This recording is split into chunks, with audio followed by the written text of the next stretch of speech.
Salut à tous. Alors, nouvelle vidéo spirituelle. Donc, je reviens vous faire une vidéo spirituelle. Donc, comme vous avez pu le remarquer, j'ai ralenti au niveau des vidéos et j'en fais beaucoup moins qu'auparavant. Principalement parce que je me dédie pleinement à la spiritualité. Donc là, justement, je fais cette vidéo-là après avoir fait mes 5 heures de méditation quotidienne.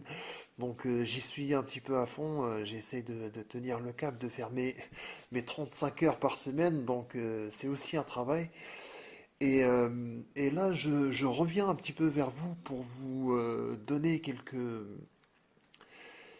informations, partager avec vous quelques informations qui me paraissaient extrêmement importantes. Donc là, nous avons vu dans les précédentes vidéos spirituelles, là nous sommes désormais, on va rentrer dans l'étape 6.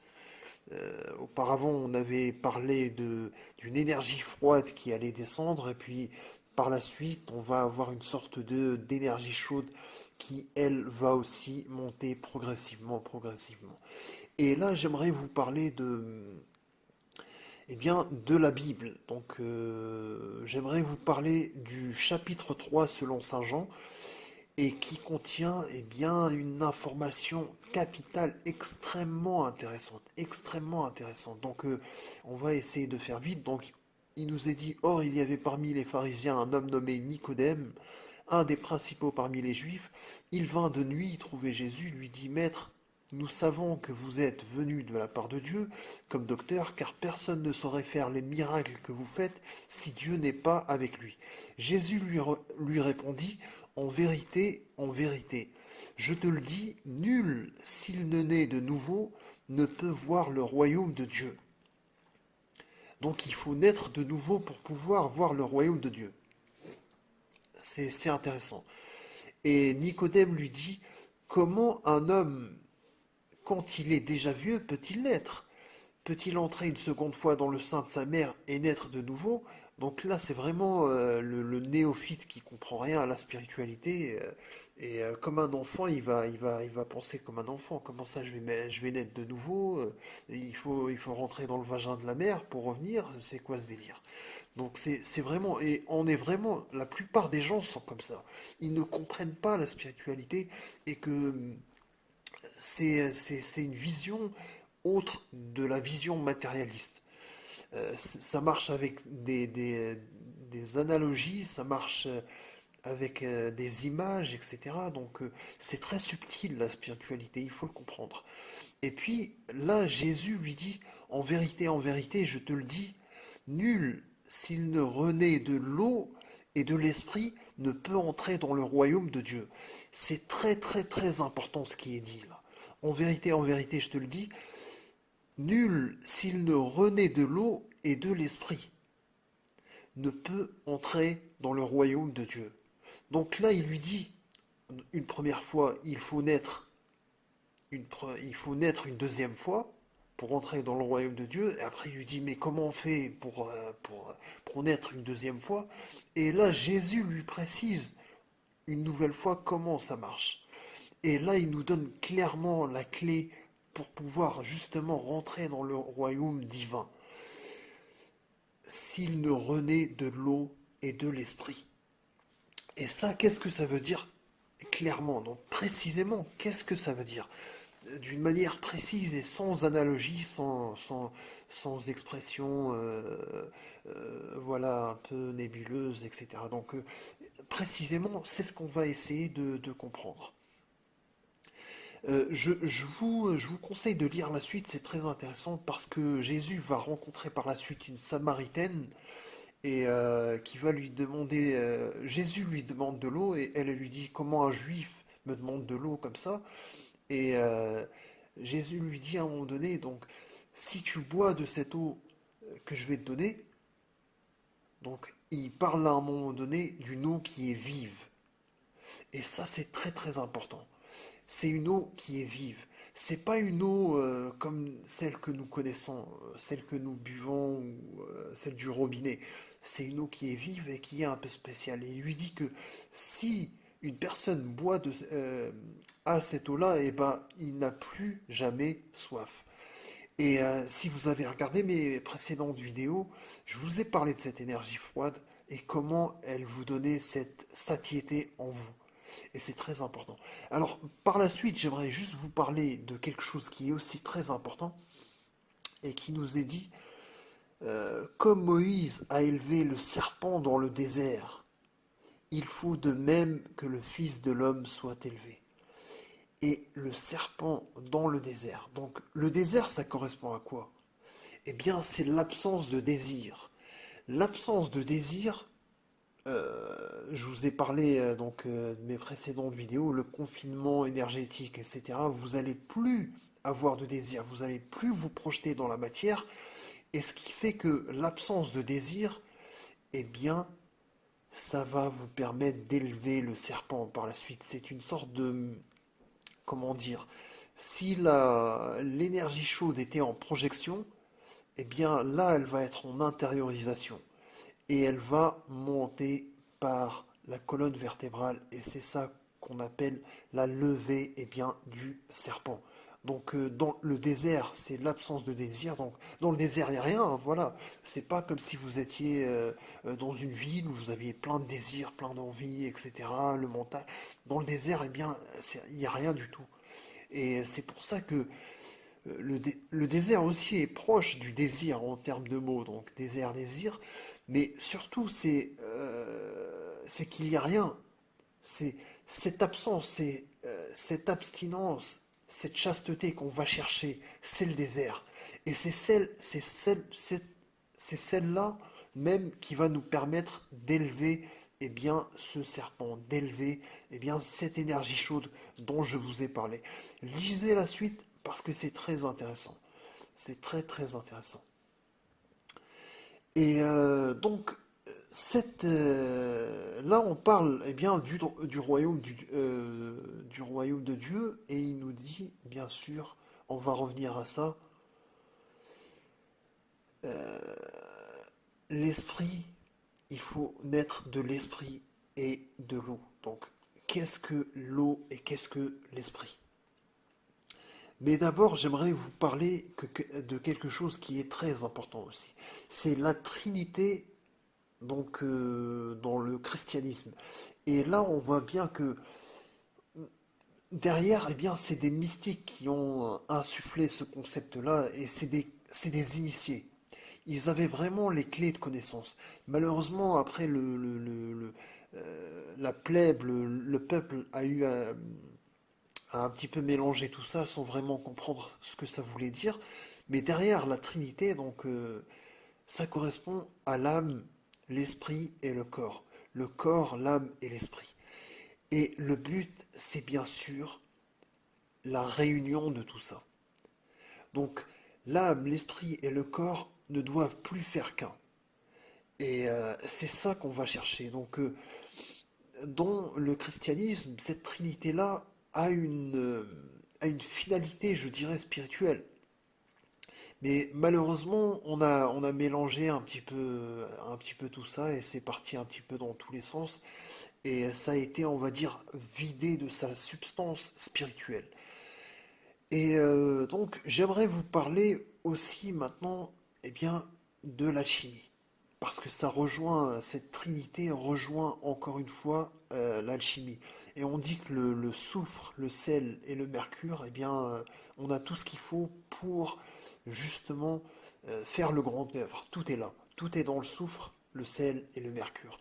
Donc maintenant, à quoi correspond bien, ces, ces principes-là? Donc on a le sel qui correspond au corps, donc le corps physique et palpable qu'on peut toucher. On a le soufre, bien, qui va correspondre à un feu subtil, et puis le mercure qui correspond à une eau mercurielle qui correspond à quelque chose d'humide. Et si on revient à notre spiritualité que je vous ai parlé, donc on a à la base cette chaleur-là qui est à la base au niveau de la hanche, donc à la base du système de l'organe sexuel, donc au niveau du pénis, des testicules, etc. Donc c'est vraiment en bas. On a cette chaleur-là, donc vous avez juste à toucher votre sexe pour sentir la chaleur. Et c'est ça le feu subtil. Il y a un feu subtil qui est là. Et puis le corps, bah, c'est le corps physique, c'est le sel, donc le soufre. On a parlé de ce feu subtil qui est au niveau du sexe. Le sel, eh bien, c'est le corps. Et cette énergie froide dont je vous ai parlé dans mes vidéos, eh bien, c'est le mercure. Et les alchimistes, eh bien, ça se voit qu'ils connaissent très bien tout ça. Ils connaissent très très bien. Donc, on voit que le feu intérieur est en expansion. Il pousse sans cesse, il pousse sans cesse. Donc, il, euh, il se projette dans la matière. Donc, il est toujours en expansion. Euh, il est à l'intérieur, il veut se projeter à l'extérieur. Et puis on a donc le corps qui est entre deux, donc le sel. Et puis on a le mercure qui lui veut essayer de rentrer. Il veut essayer de rentrer le mercure, donc cette eau fraîche dont je vous ai parlé, donc cette fraîcheur-là qui essaye de descendre, elle veut essayer de rentrer, mais par contre, elle n'arrive pas à rentrer. Et pourquoi? Pourquoi chez la plupart des gens, cette fraîcheur ne descend pas? Alors, eh bien, ça, parce que on a un bloqueur. On a un bloqueur, et ce bloqueur-là, eh ben, ça s'appelle le mental. Le mental, l'ego, l'émotionnel. Donc, le mental et l'émotionnel va vous donner l'ego, et c'est ça qui bloque, eh bien, cette descente de l'eau vive. Et puis, donc, au niveau, les alchimistes, vraiment, c'est des gens qui connaissent beaucoup de choses et qui sont très initiés, ils ont une très grande connaissance, et tout va se passer, donc le grand œuvre va se passer entre l'union, eh bien, du soleil et l'union de la lune.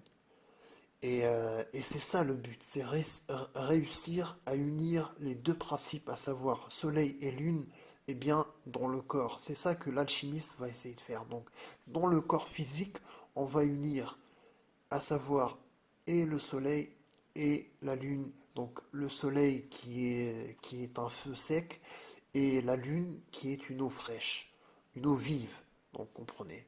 Et c'est de ça que Jésus nous a parlé, eh bien, dans la Bible. S'il renaît de l'eau et de l'esprit. L'esprit, eh bien, nous allons le voir par la suite. Il y a une autre analogie qui est faite, donc dans l'ancienne Égypte, qui nous parle donc de l'histoire d'Horus, d'Osiris et de Isis. Donc, c'est encore une fois, on retrouve cette trinité-là. Donc, l'histoire, pour vous la faire assez courte, c'est Seth qui a tué Osiris, et puis Isis, eh bien, va rassembler les 14 morceaux d'Osiris qui ont été dispersés dans le monde pour pouvoir féconder Osiris et avoir Horus. Alors maintenant, à quoi ça correspond? Eh bien, encore une fois, Osiris correspond au soleil, Isis correspond à la lune, et puis Horus, eh bien, c'est la terre. Et puis on a Seth, eh bien, Seth, ce qui donne Satan aussi, hein, voilà. Donc, à quoi correspond Seth? Eh bien, il correspond tout simplement au mental. Seth, c'est le mental qui veut tuer, eh bien, l'esprit. Donc, nous avons en gros le soleil qui est emprisonné par le mental. Et Isis, donc à savoir la lune, doit tout faire pour essayer de féconder, eh bien, Osiris qui est le soleil, pour qu'il puisse obtenir Horus. Donc, en gros, le feu subtil qui correspond au soleil, donc à Osiris, va être fécondé par cette eau fraîche dont je vous ai parlé, qui va descendre petit à petit, petit à petit, petit à petit, et vous allez vraiment le sentir lorsque vous allez arrêter le mental. pour pouvoir, eh bien, pour qu'il puisse y avoir fécondation dans le corps, et le corps correspond à la terre, afin de donner naissance à l'homme nouveau qui est Horus, tout simplement. C'est à ça que ça correspond. Et puis, 7, c'est le mental, on n'arrête pas de penser, l'ego, le mental, etc., qui fait en sorte que nous n'avons pas cette descente d'eau fraîche. Cette eau fraîche qui va rencontrer l'esprit et qui va nous permettre de renaître de nouveau. Voilà tout simplement l'explication ésotérique de s'il ne renaît de l'eau et de l'esprit. Tout simplement. C'est tout simplement ça. Et, euh, et si vous n'avez pas médité et ressenti, si vous n'avez pas médité et arrêté le mental et ressenti cette fraîcheur, donc au départ vous allez sentir un vent, comme une sorte, comme si quelqu'un allait vous souffler dans au niveau du crâne, et puis, eh bien, par la suite, vous allez avoir cette descente, eh bien, d'eau vive. Donc,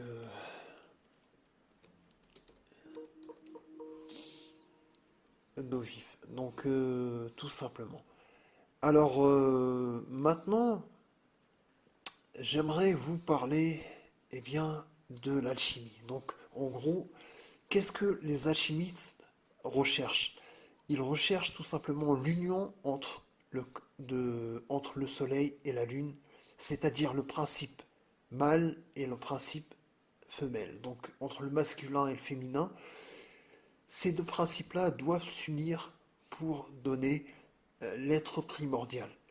Et tout le travail que l'alchimiste va devoir faire, eh bien c'est ça, tout simplement. Et tout ce que je vous ai dit auparavant dans mes précédentes vidéos spirituelles, c'est tout simplement d'éteindre le mental, d'arrêter le désir, et puis de faire l'union entre les deux principes, à savoir cette chaleur qui est dans votre sexe qui doit monter, et puis cette fraîcheur-là qui va petit à petit descendre et nettoyer, et bien tout ça. C'est tout simplement ça. Et donc, par la suite, eh bien, lorsque l'union est réussie, on obtient Horus. Horus correspond à l'être primordial, tout simplement. Et donc, tout ça, c'était des histoires pour initier, et les prêtres égyptiens connaissaient parfaitement tout ça. Et d'ailleurs, l'alchimie puise toute son inspiration, toutes ses racines, toute son origine, eh bien, dans la tradition d'ancienne Égypte. D'ailleurs, l'alchimie, c'est alchémia, donc alchémia, donc kémite. Derrière, vous avez kémia, kémite, noir, tout simplement. Donc, les habitants de la Terre Noire, et alchémia va vous donner alchimie. Et ça vient de là. Donc, l'ancienne Égypte était kémia, donc les habitants de la Terre Noire, tout simplement. Et donc, nous avons par la suite, j'aimerais vous montrer, donc vous parler de ça. Donc, on a aussi la quête du Saint Graal. Donc, la quête du Saint Graal qui consiste en une coupe qui va être remplie tout simplement par les deux principes, à savoir mâle et femelle. Et le Saint Graal, eh ben, ça correspond à ça, à l'union entre les deux principes. Et c'est exactement ça que recherchent, eh bien, les alchimistes. Alors maintenant, j'aimerais vous parler de Maersk. Donc, Maersk, c'est une énorme compagnie maritime mondiale. Donc, je crois que c'est même le numéro un mondial. Euh, Ils ont un chiffre d'affaires je sais pas, je pense 50 ou 60 milliards annuels par an, ce qui est absolument énorme. Et vous vous demandez sans doute pourquoi je suis en train de vous parler de cette compagnie-là. Pour le logo, tout simplement. Donc nous avons Maersk qui fait du transit mondial, et regardez bien ce logo-là. Ce logo-là est très très important. Parce qu'il correspond bien, à une étoile alchimique, à savoir l'étoile à 7 branches. Donc nous avons cette étoile-là qui correspond à l'étoile des génies planétaires. Donc qu'est-ce que ça correspond? Lorsque vous regardez, vous avez plusieurs symboles ici. Et là, nous avons ici le Soleil, par exemple. Ici, on va avoir la Lune.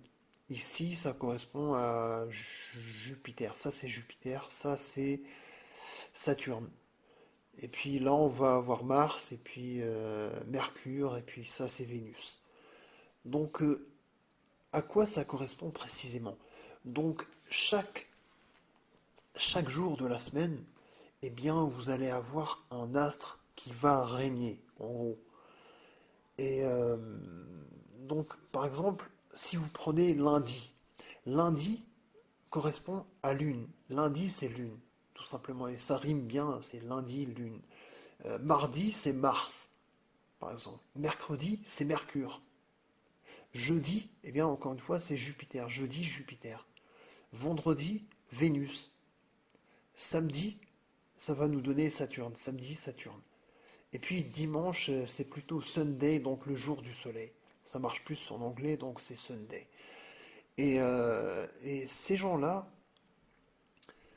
pourquoi par exemple je vous ai parlé de Maersk? Parce que vous avez cette famille-là, Maersk, qui a plus de 30 milliards de dollars de richesse. Pourquoi ces gens-là ont une étoile alchimique? Parce que tout simplement, ces gens sont des initiés. Derrière, c'est des alchimistes. C'est pour ça qu'ils sont milliardaires. C'est pour ça que ces gens-là, vous avez des familles qui sont milliardaires. Parce que derrière, en face, vous avez des alchimistes, vous avez des magiciens, vous avez des sorciers, vous avez des gens qui sont initiés et qui connaissent toutes ces choses-là. Et c'est pour ça qu'ils nous dépassent. Ils nous dépassent par le savoir. Ils ont de la connaissance. Nous, on est aveugles et eux, ils peuvent voir. Et c'est pour ça qu'ils ont un avantage sur nous. C'est pour ça qu'ils sont l'élite régnante, la classe dirigeante. Parce que eux, ils savent et nous, on ne sait pas. Eux, ils voient et nous, on est aveugles. Eux, ils sont dans la lumière, dans la compréhension, c'est-à-dire, et nous, on est dans l'obscurité, la non-connaissance, et on ne sait pas. Et c'est pour ça que ces familles-là sont extrêmement puissantes. Donc, d'après eux, chaque jour de la semaine va régner, par exemple.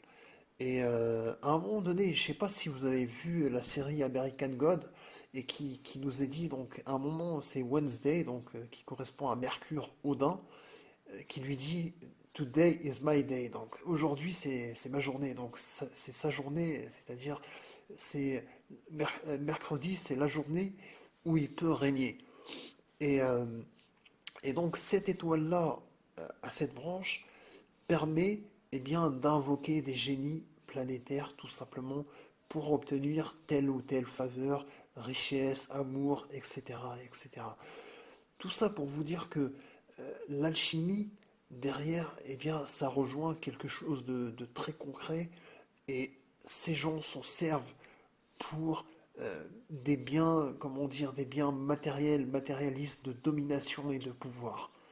Et je ne serais pas surpris que certains aient certains élixirs qui leur permettent d'avoir une vie un petit peu plus saine, de moins tomber malade, etc., etc. Donc peut-être même prolonger sa vie, etc., etc. Donc c'est la raison pour laquelle je vous ai parlé de Maersk. Et désormais, en fait, j'aimerais vous parler d'un livre qui est très important en alchimie et qui correspond au Mutus Liber. Donc là, on voit sur la première planche, donc vous avez des anges un petit peu qui descendent et qui réveillent l'endormi. Donc c'est un petit peu notre chercheur spirituel qui est endormi et qui doit commencer à travailler le grand œuvre. Donc, et puis là, on a différentes planches, toujours le soleil, etc. Ça se passe souvent avec le soleil et la lune, principe mâle, femelle. Et, euh, et là, vous pouvez voir, par exemple, la rosée qui est collectée, etc., etc. Donc, et puis, nous avons à la fin de l'œuvre une planche qui est très intéressante. Et ça, c'est vraiment le but des alchimistes. c'est d'obtenir le corps de gloire. Donc le corps de gloire, là on peut très bien le voir. L'alchimiste a réussi, il a reçu son corps de gloire et là on peut voir le corps physique et ça c'est le corps de gloire. Et le corps de gloire naît de l'union entre l'esprit et l'âme. Tout simplement entre le masculin et le féminin. Et l'union des deux dans le corps, eh bien, va vous donner le corps de gloire immortel. Et c'est vraiment ça le but des alchimistes, c'est de trouver, de réussir à, à concevoir eh bien, ce corps de gloire-là. Et donc j'aimerais vous parler d'une planche alchimique, donc encore une fois. Alors là, comme vous pouvez le voir, vous avez le soleil et vous avez la lune, principe mâle, principe femelle. Et là, nous avons l'homme, l'homme qui est bien couché, comme vous pouvez le voir. Donc l'homme, c'est-à-dire le fait qu'il soit couché, c'est qu'il n'est pas actif. En gros, il est allongé, donc il n'est pas debout, contrairement à ce corbeau-là, donc qui est debout. Et donc, dans la chimie, nous avons trois œuvres, à savoir, dans le grand œuvre, on va avoir l'œuvre en noir, l'œuvre au blanc et l'œuvre au rouge. Alors, l'œuvre en noir, à la fin de l'œuvre au noir, ça va consister à décapiter le corbeau. Notez bien en langue des oiseaux, corps beau, un corps qui est beau. Et donc là, ce corbeau-là doit être décapité à la suite de la putréfaction, à savoir le premier, le première œuvre, l'œuvre noire. Et donc, en quoi va consister eh bien, cette décapitation? C'est tout simplement le mental ego qui doit être décapité. Et puis par la suite, on va passer à l'œuvre au blanc. Et donc là, on va blanchir en gros l'aura. Donc là, on va retrouver notre pureté. Et l'œuvre au rouge, eh bien, c'est tout simplement la création du corps de gloire. Donc l'union des deux principes entre le soleil et la lune. Et donc là, vous pouvez voir un élément qui est très intéressant. Ici, on peut voir le vent qui est en train de souffler et le feu, pareil, qui est en train de souffler. Donc ici, on a le feu qui représente donc le feu dont je vous ai parlé auparavant, qui est dans le sexe et qui se projette dans la matière. Ça correspond tout simplement au désir, au plaisir, à l'envie, à la joie, à la colère, etc. Et puis le feu qu'on avait vu, eh bien, le souffle, plutôt le souffle qu'on avait vu à ce niveau-là dans cette planche, va correspondre tout simplement au mental. Donc le mental correspond à ce souffle-là. Et donc l'homme est pris entre deux feux, on va dire, si je peux m'exprimer ainsi, à savoir donc entre cette chaleur-là émotionnelle et puis le mental, qui est aérien. Donc ce vent, c'est ça qui symbolise, c'est le mental. Donc le mental qui va nous torturer, fais ci, fais ça, etc. Mais pourquoi t'as fait ça? Mais pourquoi t'as pas fait ci? Il va faire ça, etc. Qui pense encore et encore et encore. Et puis le désir, le plaisir, l'envie, etc., etc. Donc notre aspirant chercheur, eh bien, va devoir maîtriser tout ça, ces éléments-là, pour pouvoir réussir l'union des deux principes entre le soufre et le mercure. Et donc, au niveau des alchimistes, je voulais vous montrer cette planche-là, qui est vraiment intéressante. Et ça me rappelle un petit peu la Terre plate avec le dôme, avec les deux luminaires, à savoir le soleil et puis la lune et puis les étoiles, etc.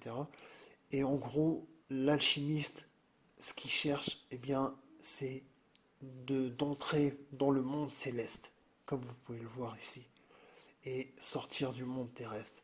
Et je suis persuadé que les hauts initiés connaissent la réalité de notre terre et ils savent comment ça se passe. Ils savent qu'on est dans un, dans un milieu qui est clos et ils ont toutes ces connaissances-là. Ils savent parfaitement tout ça. Et puis, eh bien, le but de l'alchimiste, c'est cette immortalité qui va lui permettre d'entrer dans le monde céleste, tout simplement. Et alors, dans la voie que, à laquelle je vous ai invité, donc la voie énergétique, la voie spirituelle, je vous ai invité à faire ce travail-là. Et là, vous pouvez voir un petit peu en quoi consiste cette voie-là. Pour vous donner une image, ça correspond vraiment à la chrysalide. Donc vous avez le papillon. Et là, c'est le corps du papillon. Et qui va à l'intérieur même se transformer pour renaître. Donc il y avait déjà une vie. Cette chenille-là était vivante. Elle s'est stabilisée. Et puis, il y a une sorte... Tout se passe à l'intérieur. Et puis il y a une deuxième naissance. Et lorsque Jésus nous dit il faut renaître de nouveau, eh bien ça correspond à ça. Donc la Vierge doit être fécondée. Donc la Vierge c'est la lune qui doit être fécondée par le soleil et l'union sainte ça correspond à ça.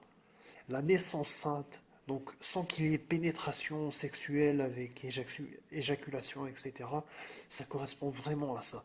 Et vous devez vraiment comprendre ça. Lorsque Jésus nous dit en vérité, s'il ne renaît de l'eau et de l'esprit, eh ben c'est de ça qu'il s'agit. C'est tout simplement de ça qu'il s'agit. Il faut renaître à l'intérieur même du corps, donc le corps humain doit renaître entre le principe soleil et lunaire à l'intérieur, tout simplement. Et c'est le travail que vous allez devoir faire. Donc, si on n'a pas les clés, on ne peut pas comprendre tout ça. Mais une fois qu'on a compris, eh bien, c'est très simple. C'est très simple, mais le plus dur, c'est vraiment de faire le travail. Faites le travail, il faut méditer encore et encore et encore. Sans méditation, ça ne vient pas. Tant que vous n'avez pas ralenti le mental, tant que vous n'avez pas arrêté le mental, vous ne pouvez pas savoir ce que c'est que l'eau vive, l'eau qui va pénétrer à l'intérieur de vous, l'eau de la vie, qui va pénétrer et rencontrer le feu qui est l'esprit. L'eau et l'esprit. C'est de ça qu'il s'agit. Si vous n'avez pas médité encore et encore, vous ne pouvez pas le ressentir. Moi, par exemple, j'ai pas un alchimiste qui m'a enseigné tout ça, toutes ces choses-là. Si je ne savais pas, j'aurais pas pu savoir. Si je n'ai pas pratiqué plus tôt, je n'aurais pas pu connaître tout ça. En pratiquant petit à petit, eh bien, je ressentais, et puis vous avez de l'intuition, vous avez de la compréhension, et ça vient tout seul, petit à petit. Et en gros, eh bien, la parole de Jésus, lorsqu'il nous dit il faut renaître de nouveau avec l'eau et l'esprit, c'est ça, tout simplement, c'est ça. C'est tout simplement cette chrysalide. Donc vous avez votre corps et tout se passe à l'intérieur. Et là, vous avez un être merveilleux qui va naître. Il s'agit du papillon. Et vous allez devoir fabriquer le corps de gloire à l'intérieur de vous-même, tout simplement. Et alors là, vous avez par exemple trois voies. Je vais vous parler, vous avez par exemple la voie tantrique.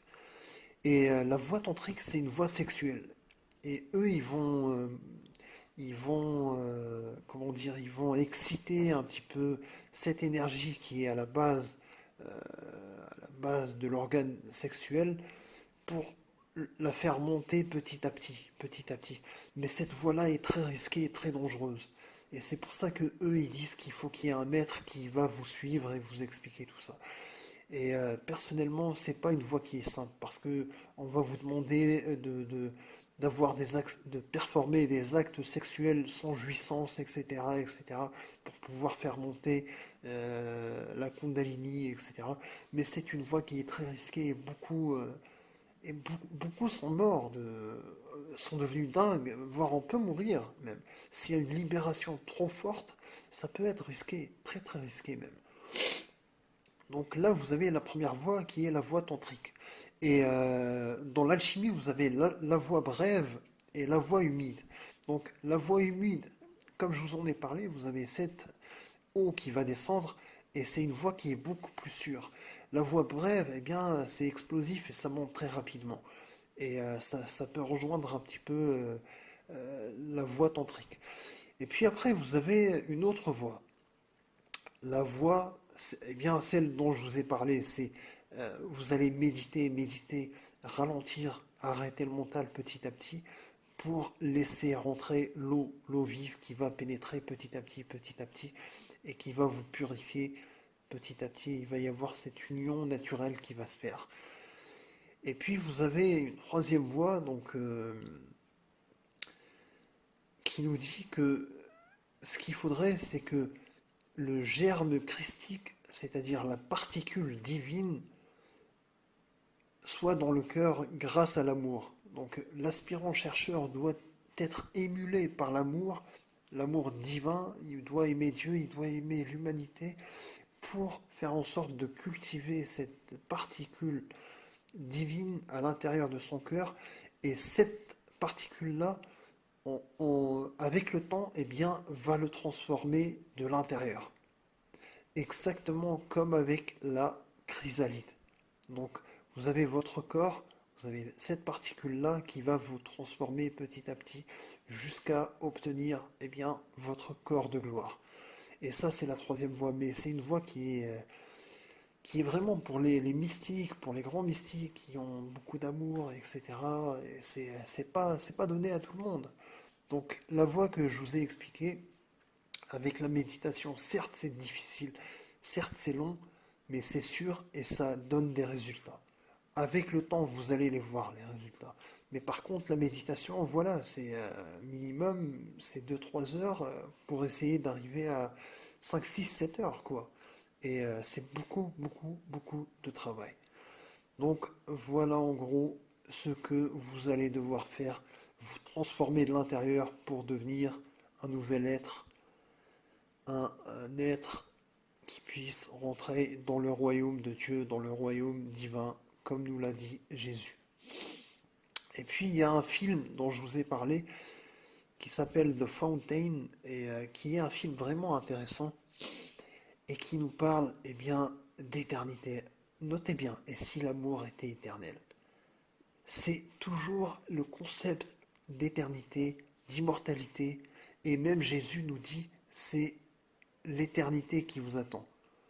Les alchimistes, via le corps de gloire, recherchent aussi cette immortalité de la conscience, tout simplement pour échapper à la seconde mort. Donc, dans l'ancienne Égypte, et là justement c'est intéressant, dans l'Égypte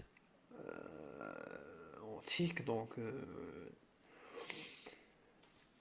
toute l'initiation consistait eh bien à éviter la seconde mort. C'est-à-dire que euh, le travail, eh bien, c'était de lier l'âme à l'esprit de sorte à acquérir eh bien, l'immortalité. Si l'âme et l'esprit ne se sont pas liés, eh bien, après la mort, petit à petit, l'âme va être dissoute.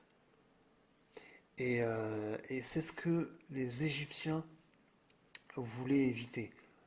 Grâce à l'initiation, donc pour eux, ils souhaitaient avoir cette immortalité, eh bien, grâce à cette union des deux principes, tout simplement. Et c'est encore une fois toujours ce principe d'éternité, d'immortalité, d'amour. L'amour permet d'accéder à l'éternité. C'est assez intéressant. C'est assez intéressant. Et donc il y a 3 phases. Lorsque vous allez regarder ce film-là, vous avez 3 phases. Une phase avec un homme qui va être envoyé par une reine pour aller chercher la fontaine de jouvence. Et encore une fois, la fontaine de jouvence, c'est cette eau vive qui va descendre du sommet du crâne. Elle est en nous, pour vous dire. Et puis, il y a un médecin qui essaye de guérir sa femme, et en faisant des recherches, il va trouver euh, un médicament qui va permettre de rajeunir, etc. Et puis, vous avez un, un homme qui est dans les cieux, dans l'espace céleste, qui essaye de nourrir un arbre, et qui correspond à l'arbre de vie. Et donc, là, encore une fois, on a le corps, l'âme et l'esprit. Et ce qui est recherché, ben, c'est l'union des trois pour faire renaître l'arbre de vie. Tout simplement, c'est ça le film en gros. Et il est très beau, vraiment très beau ce film-là. Donc, je vous conseille de le regarder.